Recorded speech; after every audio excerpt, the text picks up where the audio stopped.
குலதெய்வ வழிபாட்டின் மகிமை. குலதெய்வ வழிபாடு கோடி தெய்வ வழிபாடு.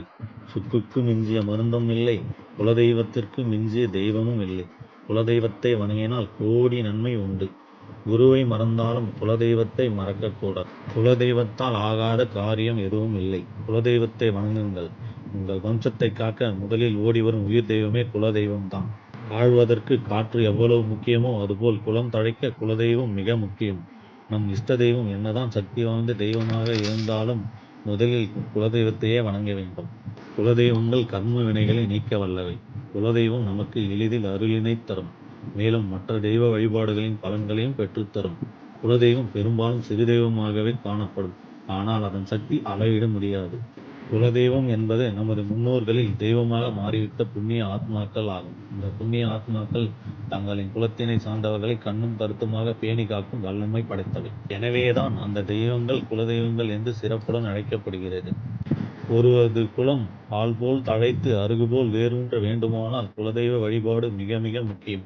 குலதெய்வ தோஷம் இருந்தால் மற்ற தெய்வங்களின் அருள் கிடைக்காது. குலதெய்வத்தின் அனுகிரகம் இல்லை என்றால் ஒருவர் என்னதான் சக்தி வாய்ந்த ஹோமம் யாகம் செய்தாலும் ஆலயங்களுக்கு சென்றாலும் எதிர்பார்த்த பலன் தருமா என்பது சந்தேகம்தான்.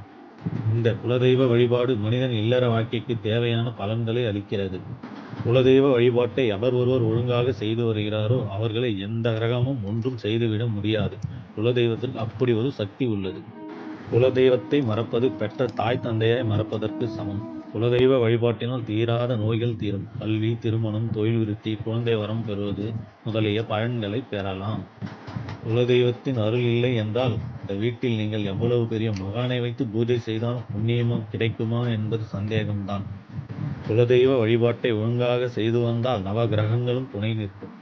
துன்பமான நேரத்தில் நம் தாயை போல காப்பது குலதெய்வம் ஆகும். நாள் செய்யாததை கோல் செய்யும், கோல் செய்யாததை குலதெய்வம் செய்யும்.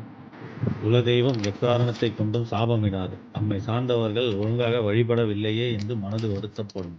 அதனால் வீட்டில் நடக்க வேண்டிய நல்ல விஷயங்கள் தள்ளி போகும்.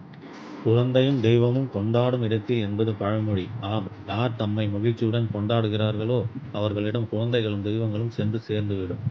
குலதெய்வத்தின் அருளால் நம் இன்னல்கள் யாவும் சூரியனை கண்ட பனி போல் விலகிவிடும்.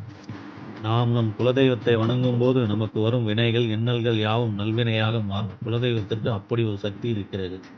குலதெய்வ கோயிலுக்கு அடிக்கடி சென்று வாருங்கள். முடியவில்லை என்றால் ஆண்டுக்கு ஒரு முறையேனும் சென்று வாருங்கள். அதுவும் முடியவில்லை என்றால் வீட்டிலேயே குலதெய்வத்தின் படத்தை அலங்கரித்து படையலிட்டு மனமுருக வழிபடுவது நல்லது. குலதெய்வத்தை வணங்கினால் நம் துன்பங்கள் விலகி சுபிட்சம் பெறலாம். நம் பாட்டன் பூட்டன் வணங்கி வந்த நம் முன்னோர்கள் பின்பற்றி வந்த குலதெய்வத்தை கும்பிடும்போது அவர்கள் வரிசையில் நின்று வணங்கிய அந்த இடத்தில் நின்று நாம் வணங்கும் போது குலதெய்வத்தின் அருள் கிடைப்பதோடு முன்னோர்கள் பித்துருக்களாக வந்து ஆசி வழங்குவர். குலதெய்வத்தை வணங்கினால் நாம் உலகின் எந்த மூலையில் இருந்தாலும் அவர் நம் கூடவே இருந்து நம்மை காப்பார். வாழ்க வளமுடன்.